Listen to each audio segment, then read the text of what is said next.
Mas vamos lá, nulidade matrimonial.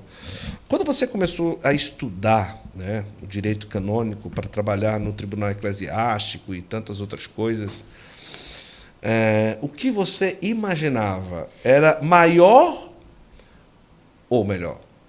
Era uma complexidade maior ou menor do que você imaginava quando começou a estudar essa questão para o tribunal eclesiástico, que não é só nulidade no tribunal, Sim. mas a maioria sim.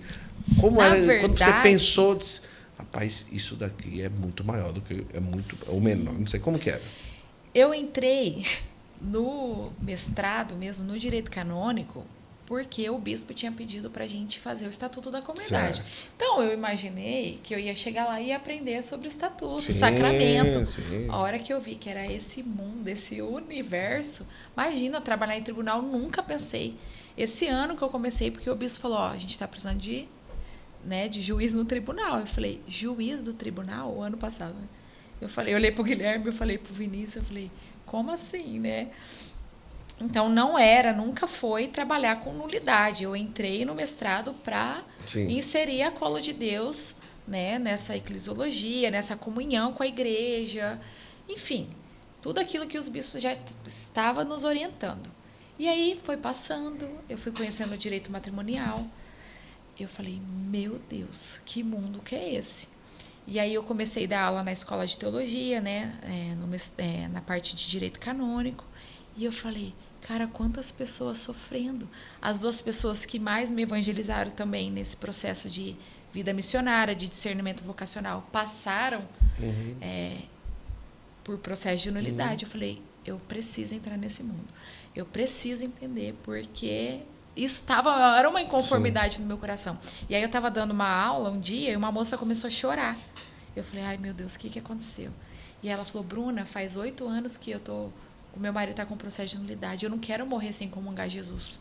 Eu falei, eu preciso me especializar em direito matrimonial, em nulidade. Eu preciso deixar o entendimento, né? Porque o povo perece por falta de conhecimento. Eu preciso deixar essa lacuna entre o tribunal e as pessoas precisa ser suprida. Alguém precisa vir e trazer, ensinar o que é, como é, porque é um sofrimento, as pessoas estão sofrendo, principalmente quem está em segunda união ou quem está esperando o processo não entende. Para a gente que faz todos os dias o processo, é um processo, mas aquela ali é uma vida, é única, é uma alma única para Deus.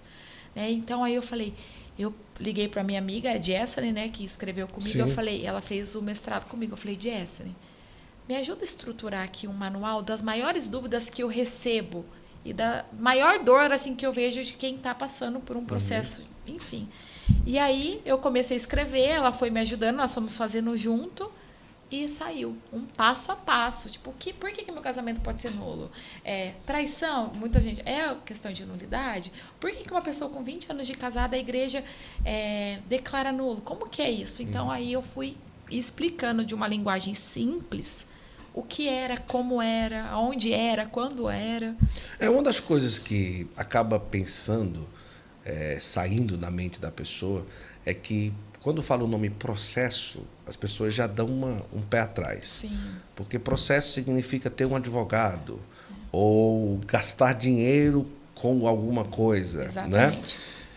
E, nesse caso, a pessoa precisa de um advogado e ela precisa ter realmente muito dinheiro ou dinheiro para poder fazer. Como que funciona? Não precisa ter um advogado canônico. Ela pode procurar. O sanguíneo é assim, o meu relógio está dizendo, levante-se e caminhe. Tem que estar lembrando. Levante-se e Eu caminhe. também. Eu vou levantar e andar agora. Nada. Eu coloco tudo para despertar. Levante e caminhe, porque eu estou muito tempo sentado. Levante e caminhe. É assim mesmo, é a vida. Né? Tem que ser para poder fazer. Beba água, não sei o quê, beba água, né? Tá aqui, aí bebe. Sim, mas vai lá. Advogado e dinheiro. Não precisa ter um advogado, um canonista. E, assim, gente, é até engraçado. Os advogados chegam no tribunal achando que é o tribunal lá, o fórum. E não é, o processo canônico é outro universo. Então, a pessoa não precisa ter um advogado. Um canonista facilita? Facilita, claro que facilita. Ele vai sentar com você, vai te explicar, mas não precisa. Então, quero entrar com processo de nulidade. Primeira coisa, você tem que ver se ali na tua diocese tem alguma pastoral, alguma paróquia que tem pastoral judiciária. Que isso facilita. A pessoa da pastoral judiciária, ela já conhece o trâmite. Já conhece o trâmite, já vai ensinar a escrever o libelo. O que é o libelo? É como se fosse uma petição inicial de um processo.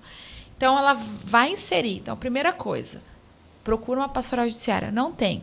Procura o pároco. O pároco não está conseguindo orientar, porque no seminário eles não têm matéria de direito canônico, né, de nulidade.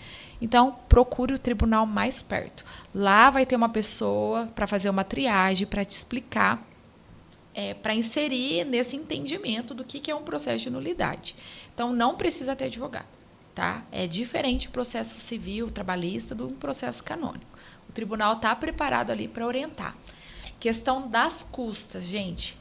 Assim, tem gente que fala assim, eu nem vou entrar porque eu não tenho dinheiro. Para com esse pensamento mesquinho. Então, assim, é que varia muito de tribunal para tribunal. Por exemplo, em Maringá é um salário mínimo, por enquanto. Tem arquidiocese que cobra 3, 4 salários. Por quê, gente? Para sustentar um tribunal, é caro. Eu preciso pagar os funcionários, o local, não é barato. As correspondências, não é barato. Então, não tem condição. Se você, de fato, não tem condição, procura o seu pároco. Né? Ele vai escrever uma carta para você entregar no tribunal, falando das suas condições. Tenta parcelar. A igreja é mãe, gente. O que ela puder para facilitar o nosso processo, para que você, de fato, viva o seu processo, se liberte, enfim, viva tudo que precisa viver, ela vai fazer o que ela pode para ajudar. Então, eu posso pagar R$200 por mês. Conversa no tribunal. Só não deixa de fazer por conta disso. Não tem? Não tem. Fala com o seu pároco, ele faz uma declaração. Agora, eu não tenho tudo, mas consigo ir pagando? Vai pagando, vai lá no tribunal, conversa, parcela, sabe? Diante dos casos que até agora já chegou até ao seu acesso, pode-se falar assim, existem casos que você poderia afirmar, olha, gente, nesse daqui, você pode até pensar, mas nem vá. Ou diria assim, não, gente, se você acha que tem, vá de toda forma. Ou teriam alguns, olha, esses daqui a maioria pensa que mas nem dá o primeiro passo. Ou você acha que em qualquer circunstância percebeu alguma coisa, vale a pena ir para poder dar os primeiros passos? Eu vou falar aqui para os casais que, por exemplo, estão em segunda união. Vá. Na dúvida, vá. Se o seu primeiro casamento foi válido ou não. Vá se instruir. Entendeu? Porque eu sempre falo, uma coisa que explode no depois, pode olhar o antes. Provavelmente tem alguma causa de nulidade. Porque hoje, até recebi uma pergunta numa caixinha, relativizou, tudo é nulo. Eu falei, não é que tudo é nulo. Eu falei, a gente precisa preparar as pessoas para se casarem. Mas se não preparou, agora eu preciso sanar. Eu preciso ajudar. Então, na dúvida, se você está aí em segunda união, se você vá no tribunal, pede instrução, ou na pastoral judiciária, procure. Né? Procure saber, entender a tua história. Se você ignorava algum ponto de um matrimônio, do sacramento, ou se você não foi livre o seu consentimento, se foi por medo. Um caso muito clássico, assim, que eu bato o olho e já falo. Pessoas que se casaram porque estavam grávidas. Engravidou e aí, né, por conta da sociedade, o pai ou a mãe... Não, engravidou. Eu estou atendendo um caso que eles engravidaram, tinha 18 anos. E o pai falou, você fez, você vai assumir. Né? E aquela coisa, e eles se casaram, eles não se gostavam. Né? Não foi livre o consentimento. O sim ali, não foi livre, espontânea vontade. Foi por uma... Eles se sentiram coagidos ali, medo dos pais, né? Não é medo de, eu vou te matar, é aquele medo de subordinação, meu pai. Entendeu? Então, ali não foi livre o consentimento. Ele se casou por medo. Então, é um caso clássico de... Eu vou entrar aqui em algumas perguntas, mas antes eu queria trazer... Se a gente pudesse pontuar Cuidados principais que uma pessoa precisa ter antes de casar. Tipo, checklist fundamental quando a pessoa dá o passo e decide casar com alguém para não cair numa possibilidade de nulidade ou não já escorregar numa possibilidade de não dar certo. Né? Eu gosto de usar um exemplo, Guto. Quando a gente vai comprar uma coisa que nos custa, um carro, ou uma geladeira, ou um celular, a gente não pesquisa tudo sobre aquilo antes de comprar? Eu não vou ficar gastando dinheiro à toa, comprar uma coisa ruim. Então, o matrimônio, se quem tem vocação matrimonial, é o mais valioso na sua vida, é o seu estado de vida, é o seu caminho ali de perfeição, de santidade. Então, primeira coisa, você tem que entender tudo que o matrimônio abrange. Tudo que é aquele sacramento, a matéria, a forma, o que eu vou assumir, o que é, o que não é. Entendeu? Eu preciso, primeira coisa, entender esse universo, estudar mesmo o que a igreja fala, o que os santos falam, o que os papas falam sobre o sacramento. Entender, conhecer. Sim. Porque eu não vou assumir uma coisa que eu não conheço. E, para mim, esse é o ponto principal. Você vai assumir? É o ônus e o bônus. Nos cursos de noiva, eu falo assim, olha para essa pessoa. Pode ser que depois de 3 meses que você se case com ela sofra um acidente e fique paraplégico. Ou tenha Deus me livre e guarde, um câncer. Você vai assumir? Se você for assumir com o ônus e com o bônus, porque não tem como eu negar uma parte e não negar o todo. Isso. Ou eu assumo tudo, ou é nada. Ou é tudo, ou é nada. Essa aqui você vai ficar com o resto da vida.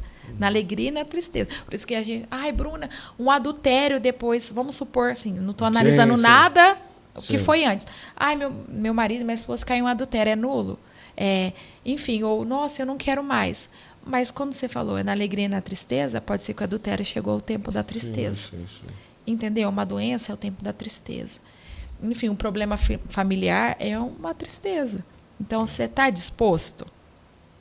Você entendeu o que é e quem a pessoa é? Sim. Ou é tudo ou é nada. Se você não tem certeza, não se case. Não estrague a vida da outra pessoa, entendeu? Não faça isso.